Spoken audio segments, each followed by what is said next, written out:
Hello, listeners. This is a program called The Radical Disciple, and I am your host, Joseph. Today, I bring you a book called The Radical Disciple that Pastor John Stott wrote. To briefly introduce him, John Stott is considered a leading Christian figure in global evangelical movement in the 20th century, along with Billy Graham. Called the pastor's pastor, he is considered one of the greatest preachers of the 20th century. He is one of the authors of the best-selling Christian books written in English in the 20th century. He was born in London, UK in 1921, graduated from Trinity College, Cambridge, and received pastoral training at Ridley Hall, Cambridge. He served as a pastor for over 30 years at All Souls Church, which has been his home church since childhood. As a pastor, he led a passionate and innovative ministry. He also founded London Institute for Contemporary Christianity and devoted himself to studying contemporary issues with evangelicalism and biblical knowledge. John Stott was clearly a prominent figure. Still, he lived a simple life and people respected him for it. He never married, but he had a love for children. People often called him Uncle John, and that showed how much he cherished family relationships.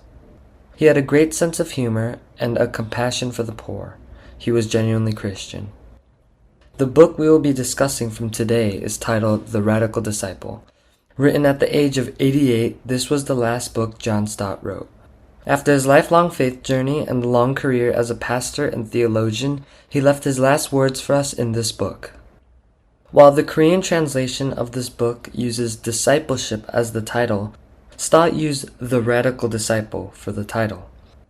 The preface of the book explains why he used that particular title. He points out that Christians today are complacent about believing in Jesus and do not seek to become Jesus' disciples. While both of the words Christian and disciple imply a relationship with Jesus, the word disciple represents a stronger meaning. Stott stresses that even apostles were first disciples before they were commissioned as apostles. Have you thought of what qualities we, as followers of Jesus, should have? In this book, Stott outlined 8 key characteristics of Jesus' disciples. By taking Stott's suggestions, we can examine ourselves to see whether we are living out authentic Christian discipleship. First, he identifies nonconformity as a characteristic of radical discipleship. At a casual glance, the use of nonconformity as something to be desired may not make immediate sense, since nonconformity refers to failure or refusal to conform. It does not seem right for Christians. Here's Stott's explanation. He uses the word nonconformity to mean the trait of not conforming to the world.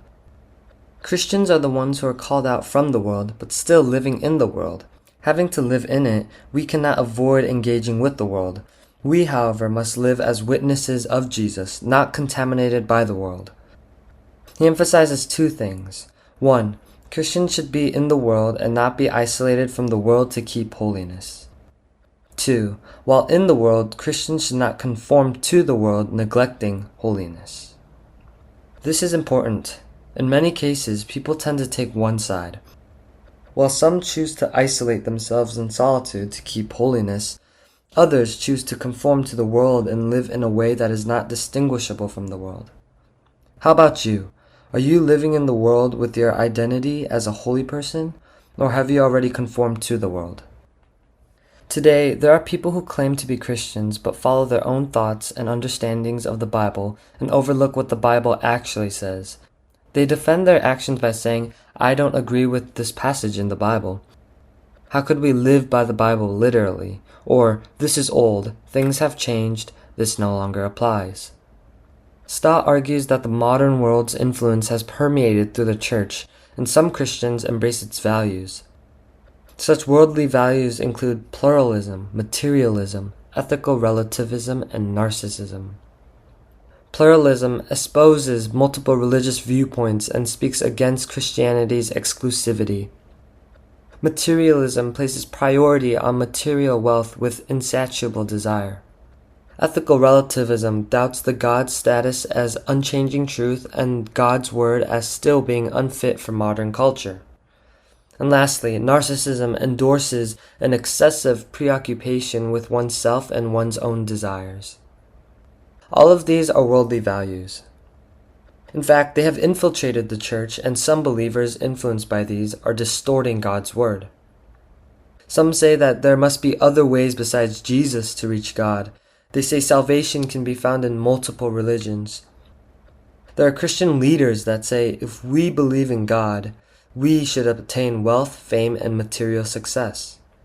These people pick verses from the Bible while ignoring others that align with their personal views.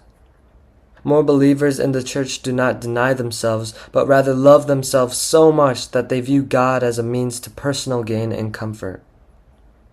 Stott emphasizes that to be Jesus' disciples, we must not conform to all these worldly trends, but base our lives on God's word, resembling Christ.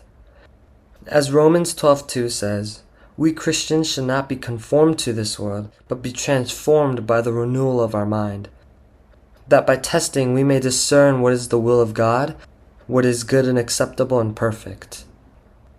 Are you Jesus' disciple?